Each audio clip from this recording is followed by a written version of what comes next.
Glennac, une petite commune en plein cœur de la Bretagne. Nous sommes le 23 septembre 2011.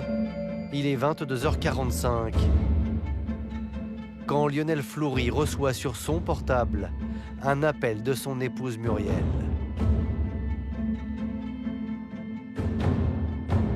Elle m'appelle en me disant que elle a crevé non loin de la maison. La voiture de Muriel a subi une crevaison à 10 km de là. Aussitôt, Lionel part la secourir. J'arrive sur les lieux, il faisait une nuit très noire, où je vais voir son véhicule et je remarque donc le pneu avant gauche côté conducteur donc est à plat. Donc, je me suis accroupi, j'ai demandé à Muriel de me tenir la torche. Lionel Fleury se penche vers le pneu qui a subi la crevaison. Lionel Fleury est loin de se douter de ce qui va lui arriver ce soir-là. Quelqu'un arrive dans le dos de M. Fleury. Surgit de nulle part, un individu lui saute dessus, par derrière. Et va lui porter des coups de couteau. J'ai ressenti une forte douleur derrière l'oreille et puis quelqu'un qui était sur moi. On aurait dit un singe. Muriel est totalement tétanisée, totalement en panique. Elle se met à hurler « Je vais appeler la police, je vais appeler la police ». Sous les yeux de son épouse en panique, Lionel Fleury vient d'être poignardé à plusieurs reprises. Malgré la violence de l'agression, il va réagir, il va se défendre. Il s'est engagé une bagarre comme une mêlée de rugby. Monsieur Fleury, il arrive quand même à lutter et finalement, l'agresseur fuit. Après, c'est le trou noir.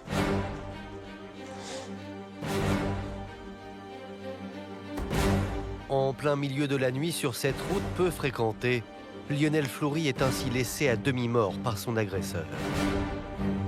C'est le début d'un incroyable fait divers. L'histoire d'un homme en sursis. L'histoire d'une épouse au double visage. Et d'une famille qui cache de terribles secrets. Lionel Fleury, c'est un peu un miraculé. Il a quand même été victime de 5 tentatives d'assassinat. Je crois qu'on peut vraiment parler d'acharnement. Je suspecte qu'elle lui donne des médicaments pour l'empoisonner. Je suis arrivé à ramper pour aller aux toilettes. Des fois, j'allais pas assez vite. Je lui dis, papa, je pense savoir qui fait ça.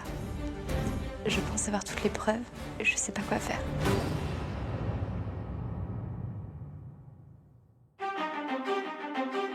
Lieu-dit Branferré, près de Glennac, dans le Morbihan. Il est 23h lorsque Muriel Fleury, totalement affolée, appelle les pompiers. Madame Fleury appelle les secours. C'est la panique. Après l'agression donc de son mari, elle est dans un état de crise de nerfs. Elle est tellement paniquée, accablée, impressionnée qu'elle va vomir. 15 minutes plus tard, les secours arrivent sur place. Les premières constatations sont alarmantes. Lionel Fleury est entre la vie et la mort. Il doit être constaté 7 impacts correspondant à l'action d'une arme blanche. Notamment une plaie assez importante au niveau du cou, ce qui est toujours très spectaculaire. Lionel Fleury est dans un état grave. Les poumons sont touchés, le foie est touché. De toute évidence, quelqu'un a essayé de tuer le père de famille. Aussitôt, Lionel Fleury est transporté aux urgences de Redon, puis à l'hôpital de Rennes. Pour Alizée, la fille aînée de Muriel, c'est la stupeur. Ma mère m'appelle, elle me dit qu'elle va rentrer à la maison avec la gendarmerie, qu'ils ont été victimes d'une agression et que mon père va être hospitalisé. Je me suis dit, je risque de perdre mon père.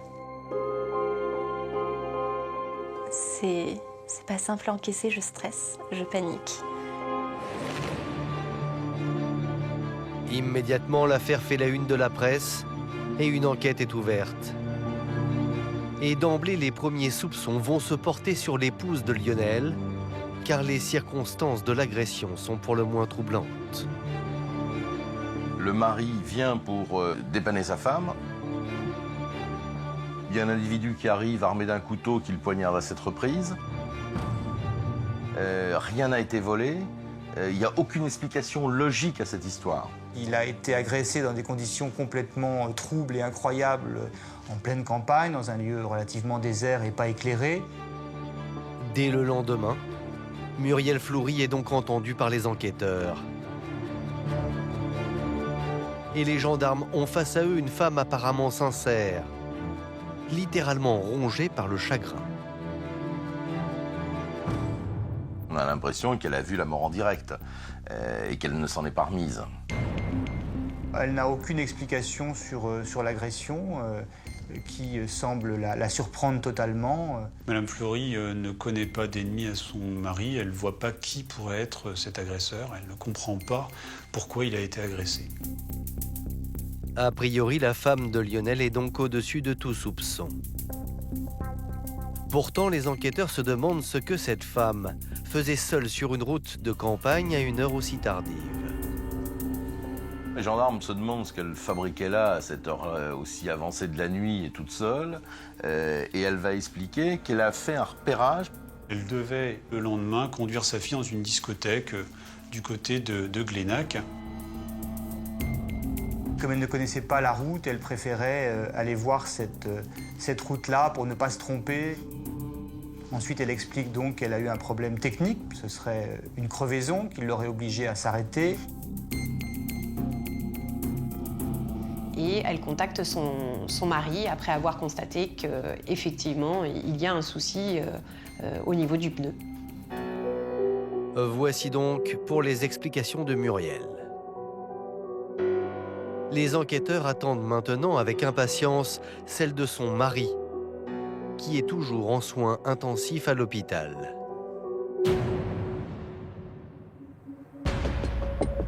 Après 3 semaines d'hospitalisation, Lionel Fleury peut enfin être entendu par les gendarmes. D'abord, il va complètement blanchir son épouse.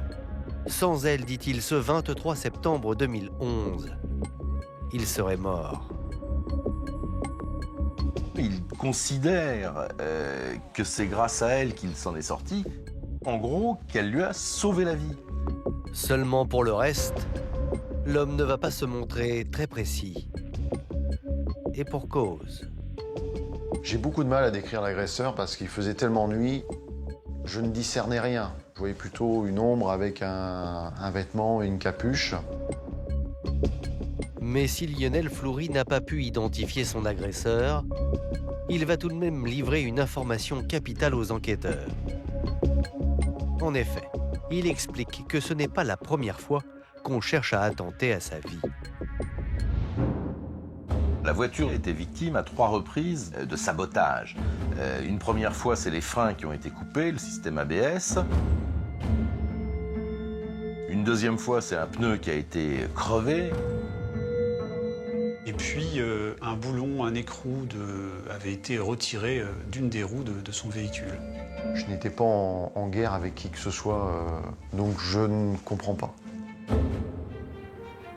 Alors, les gendarmes cherchent à comprendre.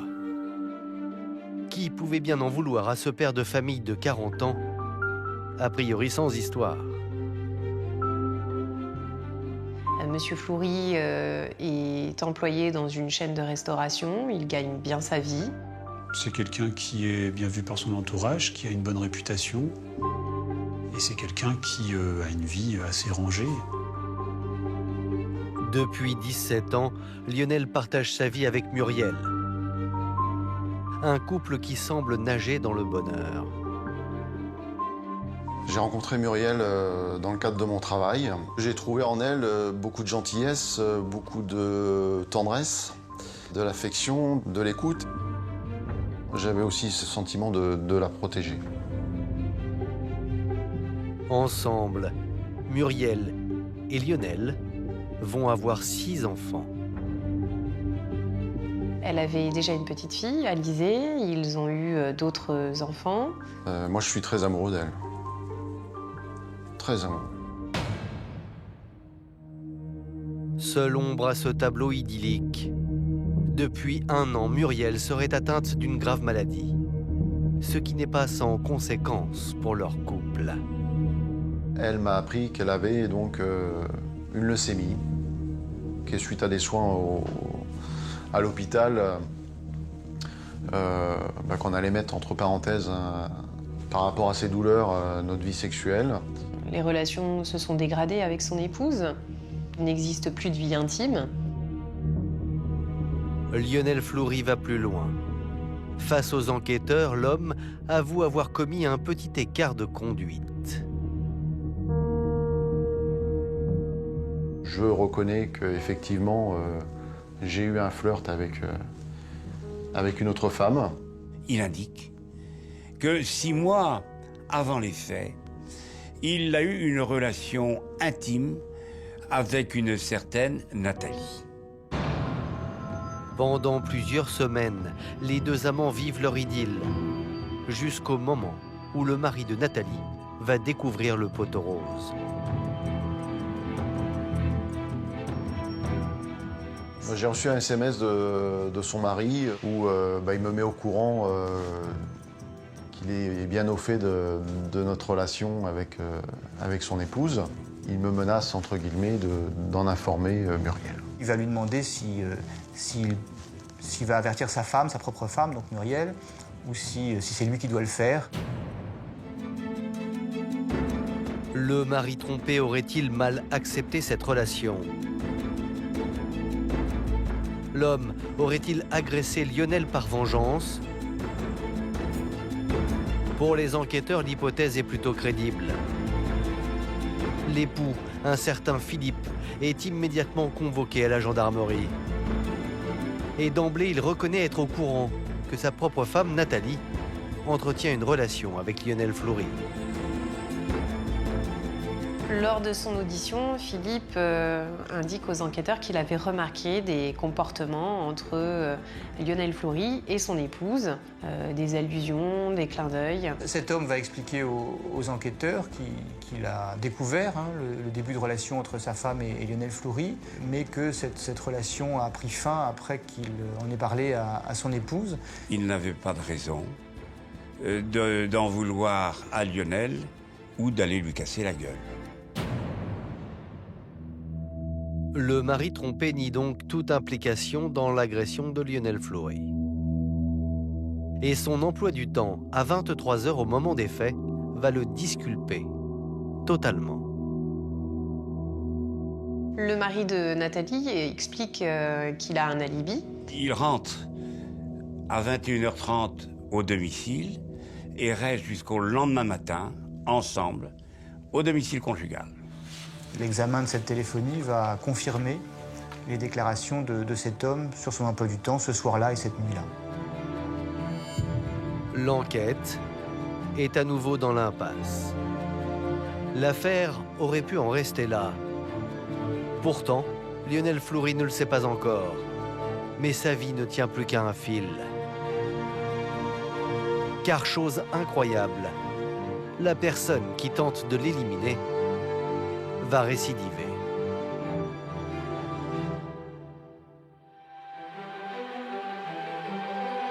Cinq mois après sa mystérieuse agression au couteau, Lionel Fleury demande à être réentendu par les gendarmes. Et contre toute attente, c'est un homme à l'agonie qui se présente à eux. Il voit un type arriver, mais qui est métamorphosé. C'est une espèce de zombie qui a maigri. C'est l'ombre de lui-même. Monsieur Fleury explique aux enquêteurs que dans un premier temps, il a repris le travail de façon naturelle, mais que très vite, il s'est senti fatigué. D'abord, Lionel Fleury révèle aux enquêteurs que de manière incompréhensible, il a bien failli se tuer en voiture. Je suis en direction de Paris et puis entre Rennes et Laval, je m'endors violemment. Et je vais taper la barrière de sécurité. Le choc, pour moi, était violent. Tellement violent que ça m'a réveillé. Il aurait pu avoir un accident grave de la circulation. Il en a réchappé par miracle. Mais Lionel Flory, devant les gendarmes, ne va pas s'arrêter là. Et la suite de son récit fait froid dans le dos. Il raconte que cette fatigue irrépressible va empirer, jusqu'à ce qu'il devienne un véritable légume. Je n'arrivais plus à me lever. J'avais du mal à manger. Et j'en suis arrivé à manger avec mes mains, de ramper pour aller aux toilettes. Des fois, j'allais pas assez vite. Donc, je me faisais sur moi et j'avais honte de le dire.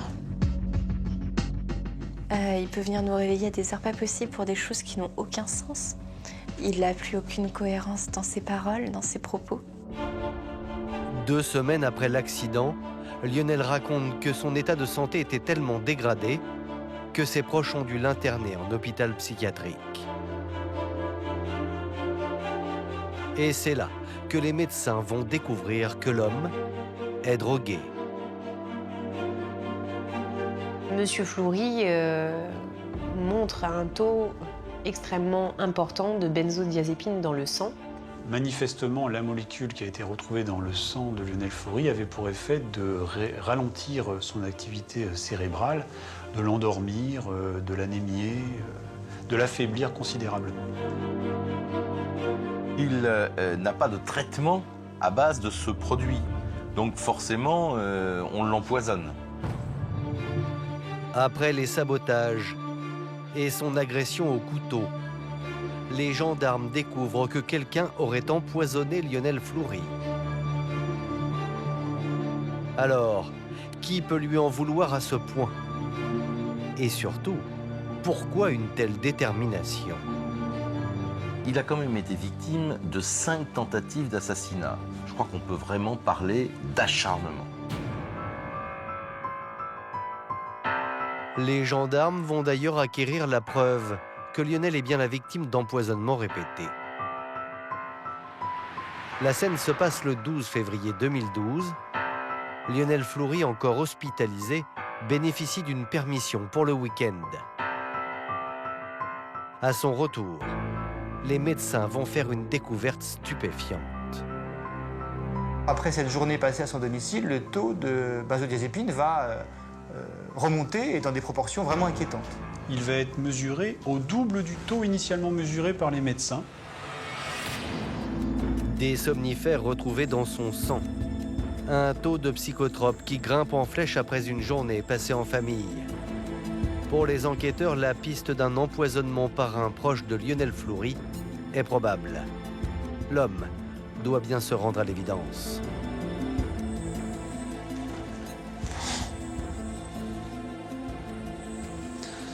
Mais ça a été des moments d'incompréhension. À ce moment-là, je leur ai dit que je pensais que madame pourrait être l'auteur de mon agression. Madame, c'est Muriel, son épouse. Malgré l'amour qu'il lui porte, malgré la passion qu'il nourrit pour elle, il en arrive à la soupçonner. Il va finir par lâcher, je crois que c'est le terme qui convient, le fait qu'il soupçonnerait son épouse. La personne qui était la plus proche de lui depuis toutes ces années, qui était la mère de ses enfants. Et je dirais que ce 3e choc-là, c'est peut-être le pire. Peut-être que c'est ma femme qui veut attenter à mes jours, et il le dit avec une forme d'effroi. Une agression en pleine nuit, un empoisonnement à domicile, et à chaque fois la présence de Muriel Flory. Désormais, la mère de famille est dans le collimateur des gendarmes. Et la suite de l'enquête va leur donner raison.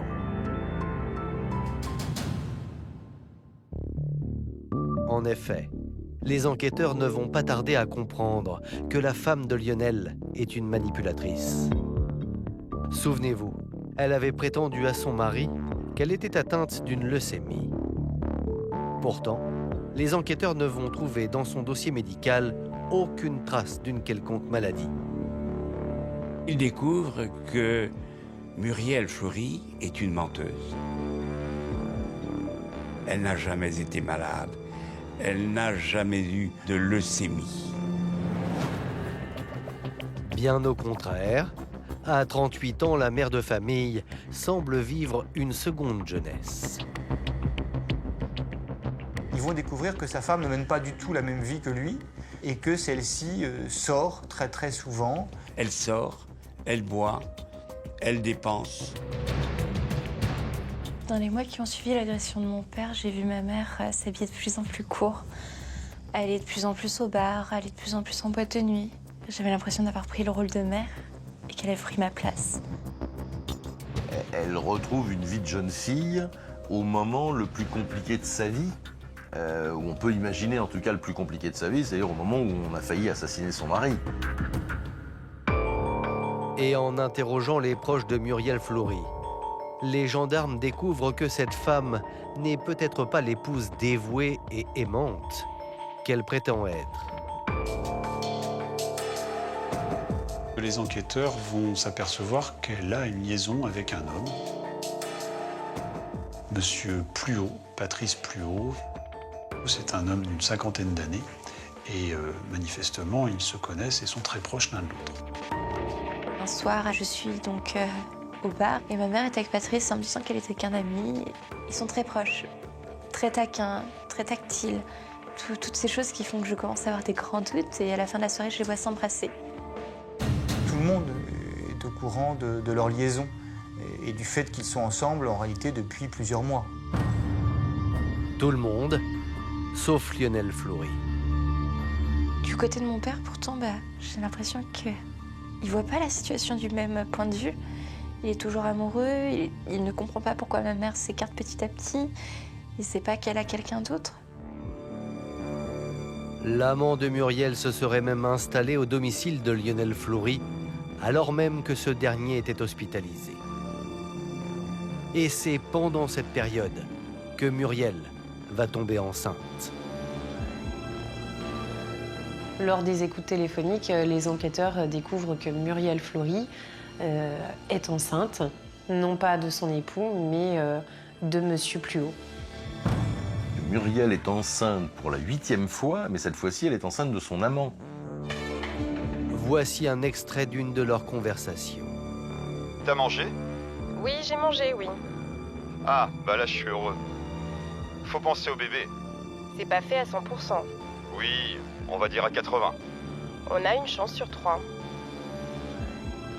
La grossesse de Muriel Fleury, évidemment, est un événement, enfin en tout cas une information de nature à alimenter l'enquête, parce que là, on rentre dans une configuration totalement différente de celle qu'avaient pu imaginer les enquêteurs au début de l'affaire. Après 17 ans de vie commune, Muriel aurait-elle tenté de se débarrasser de son mari pour vivre avec son amant? Pour les enquêteurs, l'enfant qu'elle attend de Patrice Pluot pourrait être le mobile. Le 16 mars 2012, les gendarmes décident d'entendre à nouveau Muriel Fleury sur le guet-apens dont a été victime son mari. Mais elle continue de nier toute implication. Et voici ce qu'elle déclare.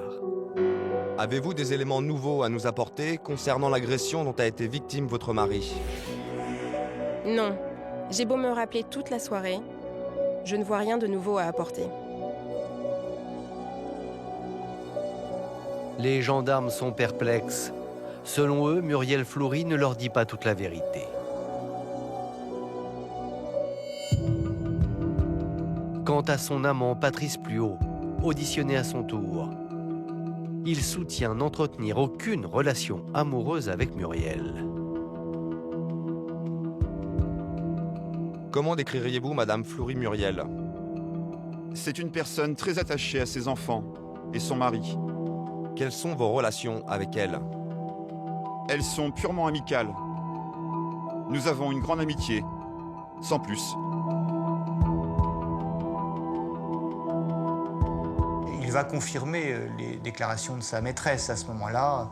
Il n'est qu'un ami de quelqu'un qui en fait est totalement dévoué à sa famille. Seulement les gendarmes vont très vite acquérir la certitude que l'amant Patrice Pluhaut leur ment. Et notamment sur son emploi du temps le soir du crime. L'homme affirme avoir passé toute la soirée ici, dans ce bar, en compagnie d'Alizée, la fille de Muriel, et de son petit ami, Jean-Sébastien. Or, cela n'est pas possible. À l'analyse de la téléphonie de Patrice Pluhaut, les enquêteurs vont se rendre compte que son alibi ne tient pas véritablement. La téléphonie de Patrice Pluhaut va révéler qu'il va s'absenter en réalité du bar. Comme le bornage de son portable l'atteste, Patrice Pluhaut n'est pas resté toute la soirée au bar, mais il s'est rendu à proximité du lieu du crime. Il va se trouver à un moment donné à proximité du lieu de l'agression de Lionel Fleury. Les gendarmes pensent tenir celui qui aurait poignardé Lionel Fleury. Mais ils vont vite déchanter. Car si l'amant a bien menti, il ne peut pas être l'auteur de la tentative d'assassinat. En effet, Lionel Fleury a été agressé aux alentours de 23 h. Or, le téléphone de Patrice Pluhaut borne à cet endroit à 23 h 15. On l'a géographiquement sur la scène de crime, ou en tout cas pas loin de la scène de crime, à 23 h 15, mais à une heure où l'agression avait déjà été commise. Ce qui veut dire que techniquement, c'est pas lui qui a porté les coups de couteau. Ça signifie qu'il y a une autre personne qui est intervenue, peut-être en relation avec Muriel Fleury et Patrice Pluhaut. Alors, les deux amants auraient-ils un complice ? Les gendarmes commencent à le croire. D'autant qu'un témoignage capital et inattendu va faire basculer l'enquête.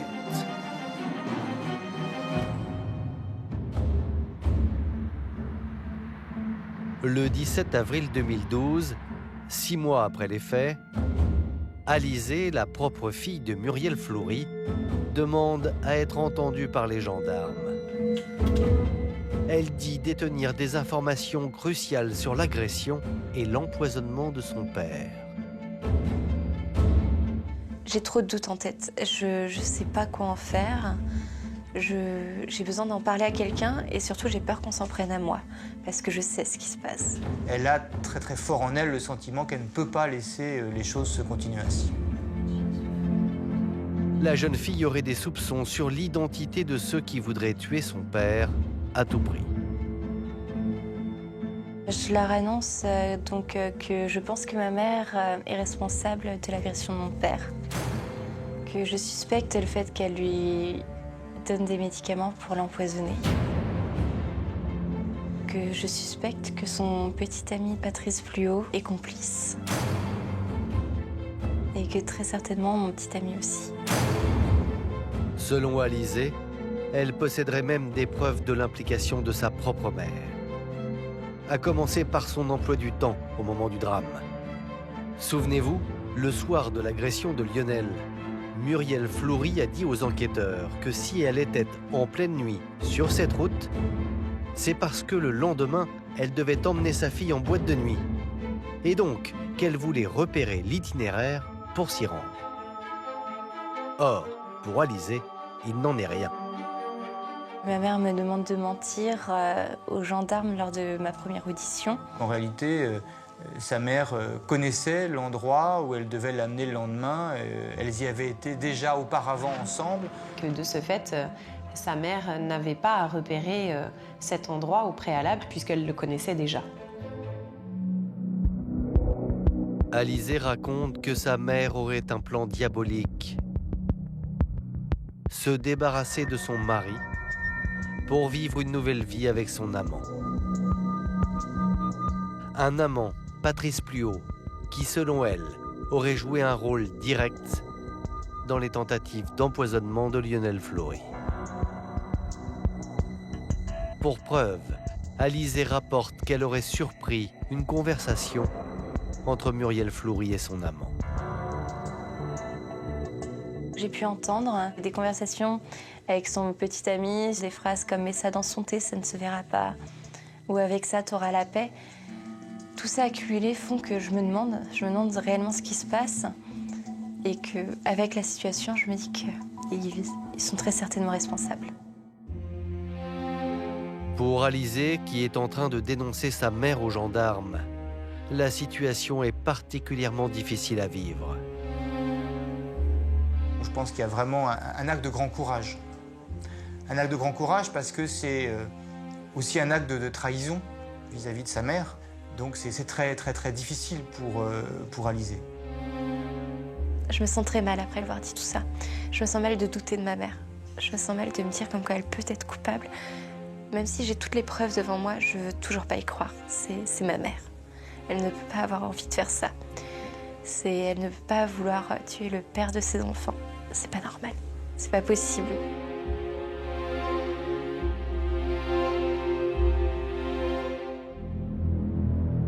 Devant les gendarmes, Alizée dénonce non seulement sa mère, mais aussi l'amant de celle-ci, et pire encore. Elle explique que son petit ami de l'époque, Jean-Sébastien, serait le bras armé du funeste projet. C'est lui qui aurait asséné les coups de couteau à son père. Cette fameuse nuit du 23 septembre 2011. Les gendarmes n'ont quasiment plus de doute à ce moment-là sur le fait qu'à l'origine de l'agression violente de Lionel Fleury se trouvent ces trois personnes avec des rôles sans doute différents qu'ils soupçonnent et qu'ils doivent confirmer évidemment par un nouvel interrogatoire de ces gens-là.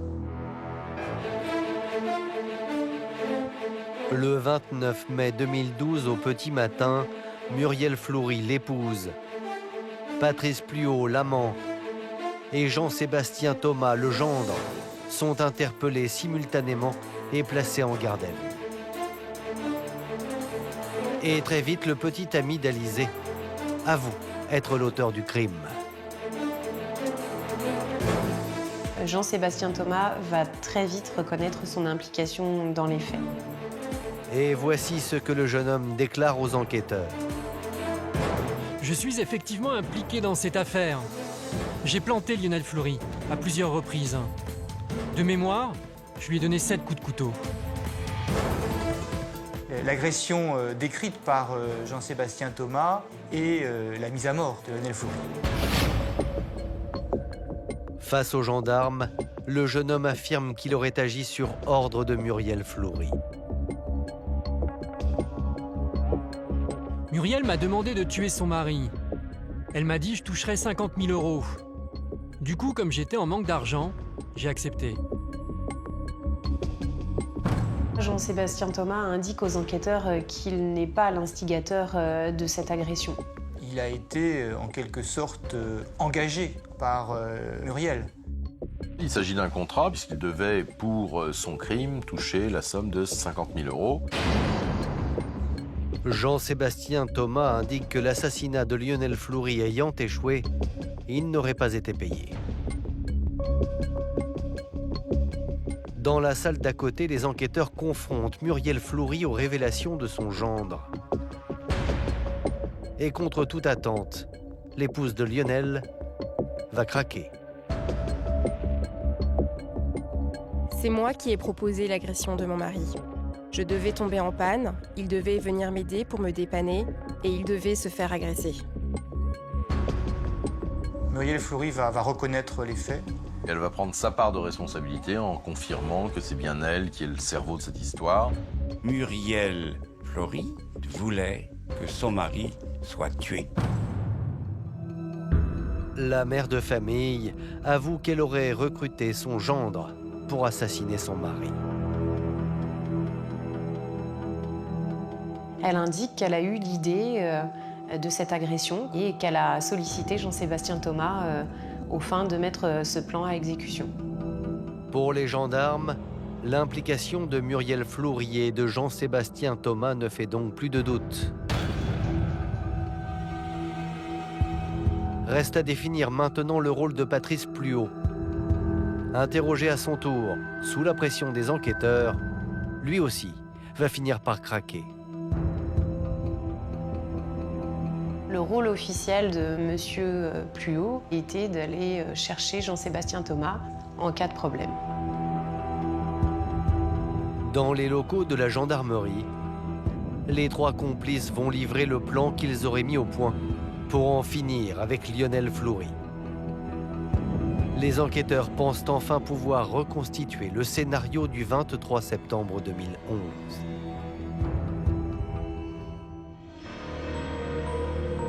Et voici donc ce qui se serait passé ce soir-là. Le 23 septembre 2011, Muriel Fleury quitte son domicile, envoyant un SMS à Jean-Sébastien Thomas. Elle passe le chercher au bar de la Gacilly. Jean-Sébastien Thomas monte dans son véhicule. Et ils vont tous les deux se rendre sur les lieux du crime, donc cette espèce de petite départementale totalement perdue. Arrivés au lieu-dit Bran-Ferret, les 2 complices auraient préparé leur guet-apens. Sur place, Jean-Sébastien Thomas sort du véhicule, prend son couteau et perce le pneu de la voiture.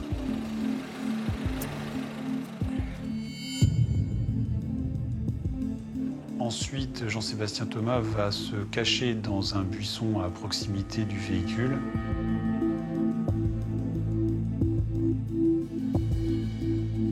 Puis, Madame Fleury va joindre son mari pour lui demander de lui venir en aide. Elle va jouer les personnes un peu affolées. Je viens de crever, je suis en pleine campagne, je ne sais pas changer la roue, il faut absolument que tu viennes. Il va se dire qu'il ne va pas laisser sa femme en pleine campagne et prend la route à ce moment-là pour la retrouver. 10 minutes plus tard, Lionel Fleury retrouve sa femme sur place. Et à peine arrivé, le piège se serait refermé sur le père de famille. Jean-Sébastien Thomas sort du bosquet et s'en prend immédiatement à Lionel Fleury. Évidemment, il ne s'attend pas du tout à la moindre agression. Il fait nuit, mais il n'y a personne. Et donc, il y a l'effet de surprise qui va d'abord jouer. Il lui assène plusieurs coups de couteau, 7. Seulement, tout ne va pas se dérouler comme prévu. Jean-Sébastien Thomas aurait sous-estimé la force de sa victime. Lionel Fleury va pas se laisser faire. C'est quelqu'un de costaud, de robuste. Il va réagir, il va se défendre. Il va finir par avoir le dessus sur son agresseur et Jean-Sébastien Thomas va finalement fuir les lieux sans avoir été jusqu'au bout de la mission qui lui avait été donnée par Madame Fleury. La mère de famille, dépassée par les événements, appelle les pompiers. De son côté, le jeune Jean-Sébastien appelle Patrice Pluot, qui attend au bar de la Gacilly. En cas de problème, Jean-Sébastien Thomas devait contacter Monsieur Pluot, et c'est ce qu'il a fait. Patrice, à son tour, reçoit un appel téléphonique. Il quitte le bar. Il va rechercher sur le lieu, à proximité en tout cas du lieu de l'agression, Jean-Sébastien Thomas. Jean-Sébastien Thomas monte dans le véhicule de Patrice Pluot. Une fois dans la voiture, Patrice Pluot aurait aidé Jean-Sébastien Thomas à se débarrasser de toutes les preuves de l'agression. Il lui prend le couteau, le jette par la fenêtre du dit véhicule. Patrice Pluot dépose Jean-Sébastien Thomas aux alentours de son domicile. Monsieur Pluot est revenu au bar un peu plus tard. Et Jean-Sébastien Thomas monte donc dans son appartement, prend une douche, change ses vêtements. Il va changer de vêtements, peut-être parce qu'ils sont tachés d'ailleurs, pour pas qu'on le reconnaisse en plus, et de les jeter dans une décharge publique ou dans une poubelle pour qu'on ne les retrouve pas évidemment dans les jours qui suivent. Vers 23h30, Jean-Sébastien Thomas va rejoindre Patrice Pluot et Alizé au bar. À nouveau.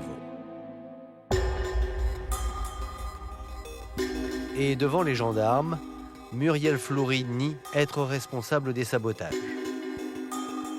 En revanche, elle reconnaît avoir drogué son mari. Madame Fleury explique aux enquêteurs qu'elle a pu administrer à son époux certains médicaments, qu'elle lui administrait ces molécules à son insu. Je lui ai mis des médicaments tout en ne sachant pas ce qu'il y avait dedans. J'avais ces médicaments dans ma pharmacie.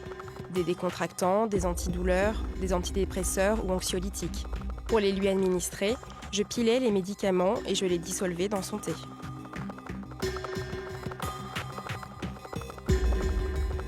Selon vous, combien de médicaments avez-vous pu faire ingurgiter à votre mari durant la période concernée? J'en sais rien. 2 ou 3 comprimés, par-ci, par-là. Devant les enquêteurs, Muriel va même justifier son acharnement. Cette intoxication serait, selon elle, de la légitime défense. Muriel Fleury va décrire son mari comme un être violent, presque barbare, en tout état un tyran. Ma mère me dit qu'il la rend malheureuse, qu'il la rabaisse, qu'il l'insulte, que c'est insupportable. Elle va aller jusqu'à prétendre que son mari aurait essayé de l'écraser avec son véhicule. Après différentes violences qu'elle aurait subies de sa part, c'est presque parce qu'elle est en danger et parce qu'elle est à bout qu'elle est forcée de le supprimer. Finalement, il était presque légitime qu'elle s'en débarrasse. Seulement voilà. Aucune preuve ne va venir confirmer que Lionel Fleury est un homme violent. L'enquête n'a en aucun cas démontré que Muriel Fleury aurait été victime de violences conjugales, morales ou physiques de la part de Lionel Fleury. J'ai assisté à une seule scène de violence envers mes parents et elle avait menti encore sur une chose, sur encore une énième chose. Et c'est la seule et unique fois où j'ai vu mes parents en 20 ans se disputer et où mon père a levé la main sur elle. Alors, pourquoi Muriel Fleury aurait-elle voulu supprimer à tout prix son époux et père de 6 de ses enfants? En examinant les comptes du couple, les gendarmes vont découvrir que Muriel Fleury en voulait peut-être à l'argent de son mari. Elle est dépensière. Madame Fleury a prélevé sur les comptes de son mari près de 67 000 € sur les 2 dernières années, manifestement sans en avoir prévenu. Durant ma première hospitalisation, Muriel a souscrit un prêt d'un montant de 18 000 €. Prêt que je n'avais pas signé. Donc Muriel avait imité ma signature. Mais surtout, les gendarmes vont s'apercevoir qu'en éliminant son mari, Muriel Fleury s'offrait l'opportunité de toucher le pactole, car Lionel avait souscrit une assurance vie. Dans le cas de mon décès, Muriel devait récupérer un peu plus de 600 000 €. Il y a une clause dedans qui dit qu'en cas d'accident sur la route, la rente est multipliée par 2. Maintenant, les enquêteurs en sont convaincus. Ils tiennent enfin le mobile de Muriel Fleury.